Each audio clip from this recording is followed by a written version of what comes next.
Hey, welcome back, everyone. Thanks for being here and happy Election Day. Hope you've all gone out and casted your vote. I know I did this morning. Folks, I want to talk about what the polls are showing about what's happening in America right now. I'm arguing that America right now is not undergoing just a normal election season. What you're watching take place is a fundamental shift in the nation. You're watching a paradigm shift, is I think the way I framed it. And I'm not just saying that is like, just because it's an interesting word to use. America is fundamentally changing right now. The nature of people who are changing their votes, and there are different demographics who typically vote very blue, who are right now slated based on polling data to shift red in terms of shifting from Republican or from Democrat to Republican. It's not so much because of the normal issues that would make people do so. A lot of people who would be considered swing voters and so on look like they're voting in ways they haven't voted before. And of course, again, I'm going off early polling data. We will know tonight, hopefully, as long as the system works as it should. Let's put it that way. As long as things function as they should, hopefully we'll know tonight. But right now, I don't think America is ever going to be the same again after this, and I think in the best way possible. I'm going to explain this and what this really means for the country, where we're heading, and really what we can see over the next few years as things begin to change. Really put your seatbelts on because it's going to get interesting. Aside from the fact that we're entering some pretty serious crises, the diesel crisis, for example, is about to hit. The faith in the housing market is just on a free fall. Things are looking very bad economically, but on the front of ideology and on the front of free speech, you are watching a major change. Things are opening up. They tried putting the genie back in the bottle, so to speak, when they deplatformed Trump, when they kicked people off of YouTube, when they kicked people's Facebook groups out of the system and tried to make it so Americans couldn't organize. The grassroots movement that was growing and spreading in the United States has continued to grow and spread despite the censorship and despite the attempts to silence them. What you're watching now is the outcropping, the outgrowth of those groups that did not die just because they had, their mouths covered for a little bit. There is a fundamental shift taking place, not just in the United States, but in most parts of the world. And I believe we're watching right now these things beginning to boil to the surface. Again, I'll explain all of this today. Also, I want to talk about where things are at with the elections. Just again, I will be doing live election coverage tonight. It's going to be a very long night. I don't know how late I'll be reporting, but, Biden saying that we might not know the election results for a couple days. I'm not going to be up for a couple days straight, but I will be up really until things close tonight. So come join me tonight for the broadcast. It's going to be on Epic TV, epochtv.com. It's going to be an NTD and Epic Times broadcast. I'll be one of the commentators on there. So make sure you come join us, folks. I believe we start around 6 p.m. Eastern time. So watch for the live update on the Epic Times homepage. All right, folks, that said, let me jump into what's happening right now. Before we do, though, again, those of you on YouTube and Rumble, we will jump over exclusively to Epic TV after about 25 minutes. And again, I do an hour-and-a-half show, so, join us for the rest of it on Epic TV. 6:30 p.m. Eastern Time. 6:30 p.m. Eastern Time is when the live broadcast for the elections starts tonight. So be sure to join us for that. All right, folks, let me explain what I kind of see happening right now. And again, this is my opinion or my analysis on it, but Epic Times seems to agree with me. Epic Times says Biden pollster warns of paradigm shift after survey shows GOP gains among Black Hispanic voters. And it says a poll released Monday morning shows that the Republican Party is continuing to make inroads among black and Hispanic voters with just 1 day to go before the 2022 midterms. Some 17% of black voters told a Wall Street Journal poll that they would pick a Republican candidate for Congress over a Democrat, which is larger than the 8% of black voters who voted in favor of President Donald Trump, a Republican, in 2020. During the 2018 midterm elections, 8% of black voters backed GOP Republican candidates in House races. Among Hispanic voters, Democrats have a mere 5% lead over Republicans overall, according to Wall Street Journal. And it says during the 2018 midterms, Democrats had a 31% lead over Republicans and a 28% lead in 2020, it noted. And further in it states, Tony Fabrizio, former President Donald Trump's lead pollster in 2020 who assisted the Wall Street Journal poll, told the paper acknowledging, quote, "It is wholly possible that Republicans reach a new high water mark among both African Americans and Hispanic voters in this election." And don't look at this just as a surface phenomenon. Look at the deeper undercurrent of what this means. Let me go over one more story and then I'll explain to you kind of my take on this. The Blaze has this to say. They're saying we're getting our butts kicked right now. Democrats panicking as Republicans take early voting lead in Miami-Dade, a historically blue stronghold. That's Miami-Dade, Florida. It says early voting results in Miami-Dade appear to indicate a seismic shift is underway. The accompanying red wave may soon flood the Democrat stronghold. Miami-Dade is the most populous county in Florida, with over 1.5 million registered voters. It has voted blue in the last several presidential elections. In 2018, Governor Ron DeSantis trailed failed gubernatorial candidate Andrew Gilliam by over 20 points in the county. This November, he may be the first Republican governor to win the county since Jeb Bush in 2002. The Miami-Dade supervisor of elections indicated at 1 p.m. on November 3rd that 347,180 ballots had been cast, 22.7% of active eligible voters, and based on that 22.7% of votes having been cast already. And remember, that's early voting, and I know a lot of people are suspicious around early voting. The early voting shows that Republicans are leading by 1,000 points. By 1,000 votes, I'm sorry. Not a huge margin to lead by, but significant for Miami-Dade, which hasn't voted Republican since 2002. Trump didn't even win it in 2016. DeSantis didn't win it. Now it looks like Republicans are going to win it. Now, giving my take on this, what we're watching right now is not just a normal election cycle. We're watching a fundamental shift in the political landscape in the United States. Now, what does this mean on a deeper level? If you're talking about the fact that Democrats, they're losing black voters, which tells you what? If they're losing, well, not overwhelmingly, right? They still vote more Democrat than Republican, but they're losing more so than is a safe margin for them. What does that tell you? It tells you the race narratives are failing, right? The kind of catering to the black vote that Democrats do is based on this whole race narrative. If black voters begin shifting sides, it doesn't just mean that they're voting because they want, better economy and so on. It means they're also voting against, not, maybe they're voting for better economics and, better fiscal policy. But it also means they're voting against, choosing, in other words, economy over something else, or maybe freedom over something else. They're putting the race narratives on a lower level than that.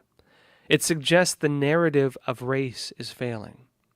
And the same thing with the Latin American voters. And keep in mind, other polls have shown about a 39% even break between Trump and Biden going into 2024 with Latin American voters.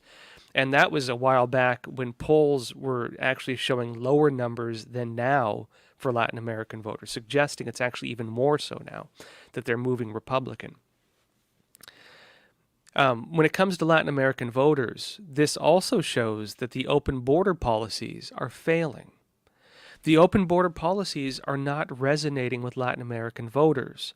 Based on my own reporting at the border, which remember I did the documentary on the border crisis, based on my own reporting there, actually a lot of Latin Americans are very unhappy with it.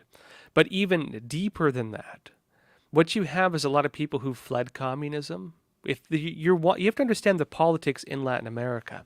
In Brazil, in Venezuela, in Colombia, in Nicaragua, and in even Mexico now, people have witnessed the pink wave policies that have destroyed most of the region. They understand that it was communist or socialist governments and very radical people who are really calling for a lot of the exact same things that the left in America is calling for and the United States is calling for the exact same things. They watched how these same narratives played out. What they've been watching is almost the same as us. And I know Americans, we tend to get, and I'm guilty of it too sometimes, we tend to get a little up on our high horse too much. We think that America is very different from the rest of the world. And of course, in some ways it is, in terms of especially the Constitution and what that represents in terms of the interpretation of how government, the role and place of government is being there to protect the rights that are given by God, right? Something very different from most of the world. But if you go into Latin America, and I know folks in Brazil and so on, you have very, very well-educated people who know very, very well how these systems work. They know very, very well what communism is, and they've seen it and they know it. And really, if you look at some of the, especially among the influencers, many of whom I've talked to, they're very well read. Really, I've had some really great conversations with several of them. They're very well read. They know communism, and they've been talking about it, for really about the same amount of time as we have here in the U.S. Meaning that people who are coming here from those countries, they're not going to be voting for those same policies. They're past that point. And you could argue that even a lot of us, maybe people who voted for Obama really thought genuinely that it was going to be a change, that you were voting for a shift, that it was going to break the political monotony, right? Obama ran on change, just like some of these other Latin American dictators they turned out to be, ran on change also. You're seeing that fail right now. You're seeing that fail with Latin American voters. The other important thing is too, so you're watching the border policies fail. You're watching the race narratives fail. You're also watching, to an extent, the abortion policies fail. One thing pointed out to me by some Brazilian friends, actually, the abortion narratives for most people in Latin America are horrifying. Keep in mind, many of them are Catholic. And until recently, if you're a Catholic, you can't even use birth control, let alone abort your infant at full term. They are horrified by this. In no part of Latin America do you have that kind of policy that allows abortions like that. To them, this is, it's baby killing. And you're not going to win votes among Latin Americans promoting that. And Democrats, for some reason, haven't gotten that. They don't get it. These are people who, until just several years ago, as Catholics, because the Catholic Church only recently allowed for birth control, could not use even normal birth control. Abortion to them is very, very, very far down the line among many of those communities. And Democrats pushing really, really extreme abortion, even to the extent where they don't want to, investigate deaths of infants after birth, and they're even talking about killing infants after they're born, or even if the infant is born alive and it can survive, having policies that make them just kill it, just let it just wither away and starve or die of thirst and just die. That's not even abortion at that point. That is just the killing of an infant. People cannot accept this. And you're watching it now happening in the polls. You're also watching the same thing with women voters, interestingly. Women voters are turning against the Democrat Party as well. And that shows you something else. They're losing on the feminist narrative because really up until the whole trans thing started, the Democrats are very big on the whole feminist movement, Me Too and all that stuff. Ironically, the trans movement threw a big wrench in that. Ironically, even in the homosexual movement, the trans movement threw a big wrench in it. Because of course women who are feminists and who want to see women compete with men and stuff are finding that they have to compete with men who say they're women, or that they're having to go to the bathroom with men who believe they're women, and they see this as kind of fundamentally against the entire feminist movement. You even have for example, like some really prominent feminists, like the author of the Harry Potter series, getting thrown under the bus because they're challenging the trans narrative. People who are very far left, arguably, who are radical feminists, and are getting thrown under the bus because, again, they can't go as far extreme. They can't go to as far of an extreme as the Democrats have gone, and the Democrats, because of that, are losing that base. Now, on a broader note, what you're watching is that the victimhood narratives are failing. The basis of the Democrat policy is not so much to campaign on, what we're going to fix and what we're going to do. It's more so on victimhood politics. They want to say that this group is being persecuted, we want to help them. This group is underprivileged, we want to help them. And, the nature of absolute liberalism, really ironically, is that it's inherently self-destructive. I mean, I like classical liberalism.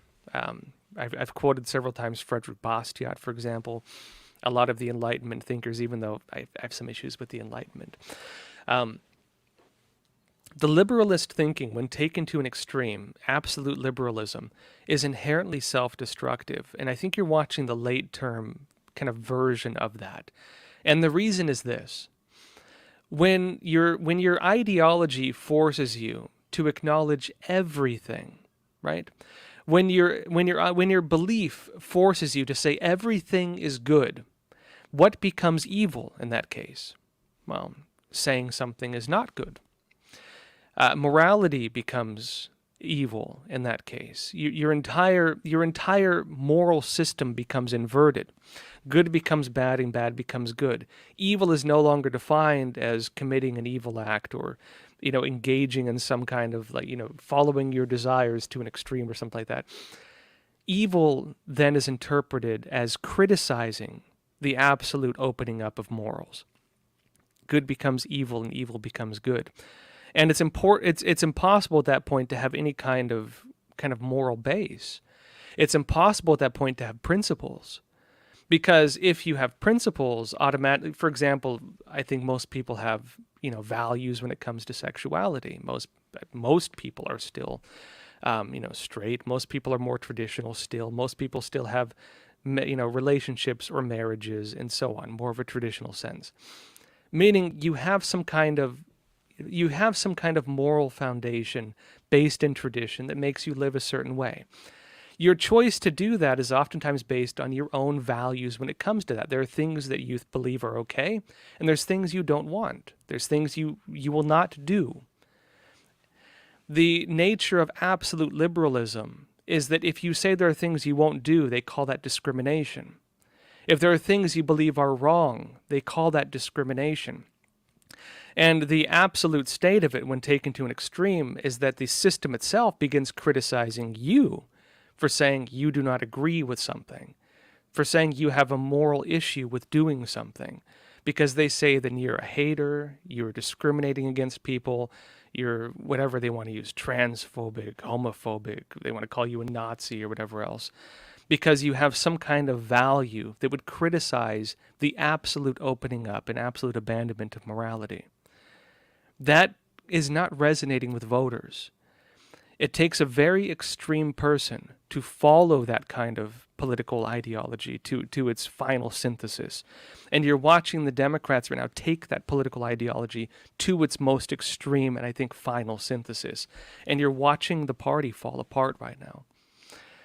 I would argue that given in what you're watching too is the base moving away from it as they do that.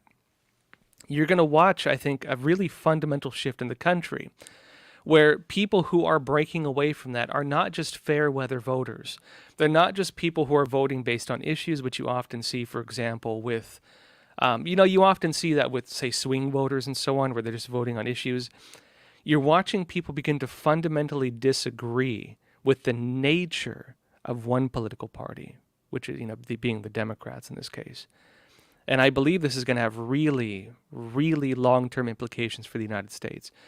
Over the next several years, you're going to watch political arguments take place that are going to fundamentally transform this country, I would argue. And I'll talk a bit more about that. First, though, folks, we do have a sponsor today. Today's episode is brought to you by Secure. Now, over 155 million Americans are affected by data leaks in 2020. The average American had their personal data stolen about 4 times over the year. People get anxious because they can't protect their online data and activity. But now there's a new email and messenger app called Secure. That's Secur. That can give privacy and security for sending emails and messages. Secure's server and data center are hosted in Switzerland, which has the strictest data privacy laws in the world. Secure does not rely on big tech companies like Amazon, Google, or Microsoft, which also means it's not subject to the intrusive Cloud Act. Secure does not ask for your phone number, mine your data, or upload your contacts. It functions better than people you know than adding secure numbers, to send people an invite. Now, it's $5 for the messenger, $7 for the email, and only $10 for both the email and messenger in a package. You can visit secure.com today for a free 7-day trial, or you can use the promo code Joshua to get 25% off. And big thanks out to Secure for sponsoring today's episode. All right. Let's go further into this. I want to talk a bit about where things are at with the elections right now. Give me one sec. Those of you curious, I'm drinking ginseng tea today, by the way. Now, where are things at with the elections? Again, folks, today is election day. Today is the midterms. So if you haven't voted yet, today is the day. I voted this morning. Where are things at right now? Well, again, we're not going to see till later tonight, hopefully. But let me give a bit of an overview of kind of the, where things are at in terms of what is predicted, what early polling is showing, and what is very likely going to happen. Politico, by no means a conservative news outlet. I'd say they're fairly far left, in fact. They are saying going to be ugly. All signs point to Republican landslide, and they're saying that in Florida specifically. Florida, which is normally a swing state, keep in mind, right? Florida not being, even though it's become more red these days, it's typically not. It's a purple state, you'd call it. It says Florida Democrats are bracing for a very bad night on November 8th, less than 2 weeks before the election. Democrats are signaling that key races are slipping away from them. They point to ominous signs and missed opportunities, including the party's message on abortion rights and gun control that is not resonating with the lack of coordination between the campaign of Representative Val Demings, who is vying to unseat Senator Marco Rubio, and Charlie Crist, who is challenging Governor Ron DeSantis. Most worrisome for Democrats, national organizations and donors have all but abandoned their candidates, setting off fears that Florida is no longer viewed as competitive. In other words, it's no longer a swing state in their eyes.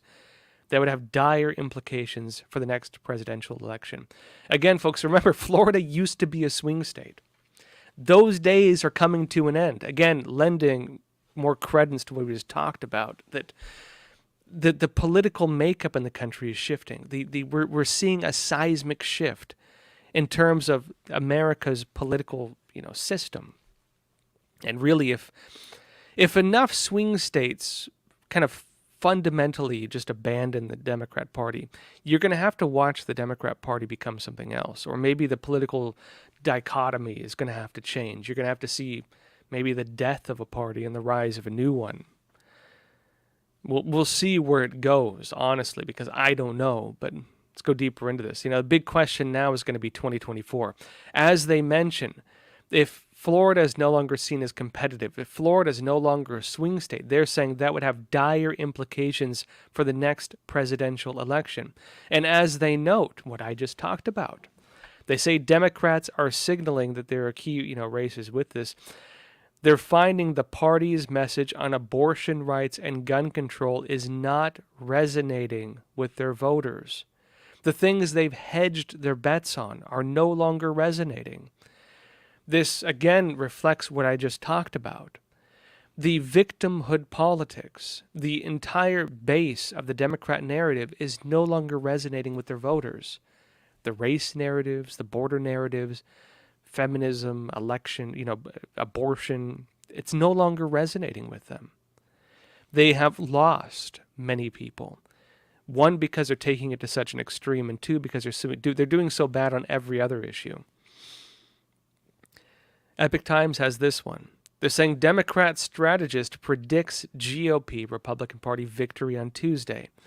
And this Democrat strategist is saying, we did not listen to voters. It says Democrat strategist Hillary Rosen expressed alarm during an on-air CNN segment by saying her party did not listen to voters about their economic concerns and decided to focus on other issues. And she said, I'm a loyal Democrat, but I am not happy. I just think we did not listen to voters in this election. And I think we are going to have a bad night, she said, but added, when voters tell you over and over and over again that they care mostly about the economy, listen to them. Stop talking about democracy being at stake. Democracy is at stake because people are fighting so much about what elections mean. Voters have told us what they wanted to hear. I don't think Democrats have delivered this cycle. Now, that being said, they're also preparing a lot of fraud claims. This is already lining up as well. This is actually going to be one of the other big battlegrounds that, honestly, we're probably not going to hear the end of for at least probably a few weeks, maybe even longer than that. Folks, it's wild. So I mentioned, again, today is election day. You can cast your votes. Biden is saying it might not be counted for a few days, which he's saying that's the new normal, essentially, which is weird because it was never normal before, and it's not normal even in some of those backwoods countries on earth. But for some reason, America can't count its votes in a single day, according to Biden. You're going to have lawsuit city. It's going to be wild. Because what you have right now is they call Trump's army, watching the polls, watching the Postal Service, watching every key part of the elections, and they have lawyers on call, and they're going to be calling them every time they see something wrong. Democrats are claiming that represents a type of voter fraud. How dare you watch me commit a crime? How dare you report me? They're saying it's like intimidating, for people. At the same time, you have Merrick Garland of the Department of Justice trying to get the DOJ having its own people there. And you're also going to be having the pushback from the entire media establishment, framing this as having been a type of fraud on par with like January 6th, which they're already starting to do. You're going to watch the DOJ probably try pressing charges against people. You're going to watch them, just our politicized Justice Department doing that. On the other side, you're going to watch the Trump team filing lawsuits. And over the next several weeks, my prediction, you're going to watch these things just clash. The establishment media is going to side with the DOJ and the Biden administration, claiming, look how they rigged the election by telling people the elections were rigged, which is really ironic. That's literally their narrative. They're saying that by making people doubt the integrity of the elections, that Republicans are actually undermining the elections, right?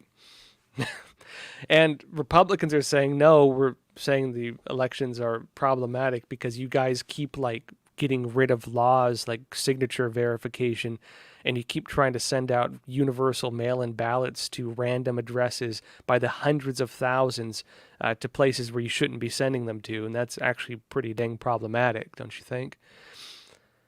Of course, we're going to watch that clash take place. My prediction is a lot of that's going to end up going to the Supreme Court. The Supreme Court is, I believe, going to rule, as we've been talking about for a while. I thought they'd do it by now, but they didn't. is very likely going to rule that the state legislatures are ultimately in charge of election laws, which will actually overturn a lot of what the DOJ is trying to do. And by doing that, it's going to set the stage regardless of if there's fraud or whatever else, no matter what happens.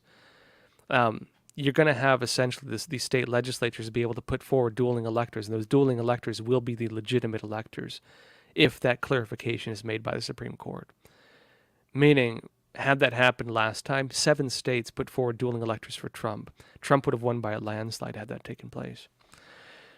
You're going to watch the political system change over the next couple years.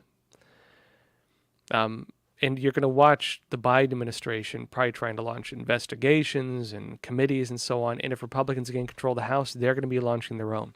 The political rhetoric, the infighting, the back and forth is going to be wild, folks. So get your seatbelts on. It's going to be wild. All right, that said, let's jump over to Epic TV. I want to talk about kind of this whole election fraud battle that's going to be taking place and what's all happening with that, because, again, it's going to be wild. Let me explain to you. For that, though, let's jump over to Epic TV. But first, though, folks, let me show you a trailer. I recently had on Michael Walsh. He's an interesting character. He's kind of, in my opinion, more like a libertarian. He's very liberal, but he votes Republican, I think.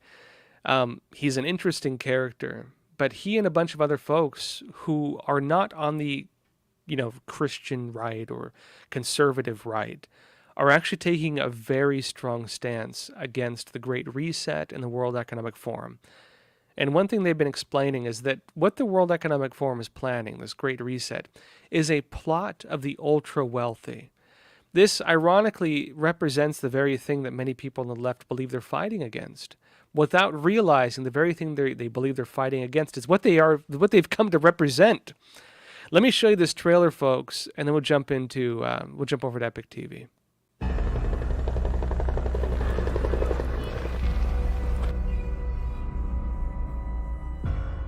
If you go on the website of the World Economic Forum, they tell you exactly what they're going to do. You'll own nothing, and you'll like it. It's that simple. And these are the richest people ever, of all time.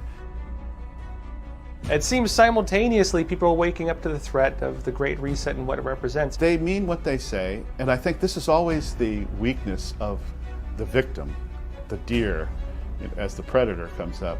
It's not going to happen to me, or they don't really mean it. We're facing all these new things that are suddenly in a state of crisis. We find that it looks like it's man-made crisis. It is man-made crisis, very much so.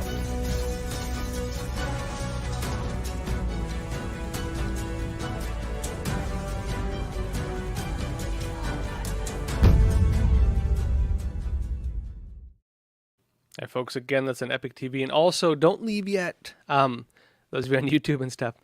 Tonight, 6:30 p.m. Eastern Time. 6:30 p.m. Eastern Time tonight. We're going to do our live election coverage. We're going to be we have people on the ground. We have, actually, at Epic Times, we have people all across the country watching the polls. We're going to have some really good coverage tonight. If you want to know what's happening, tune in to Epic TV, EPOCHTV.com.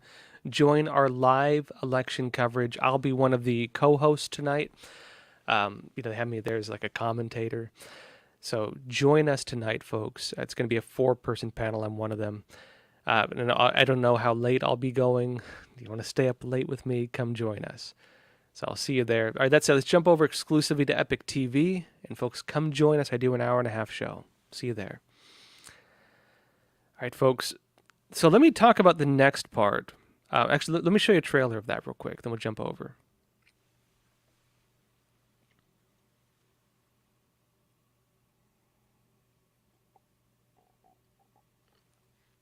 I don't think we have the trailer ready. I'm sorry. Anyways,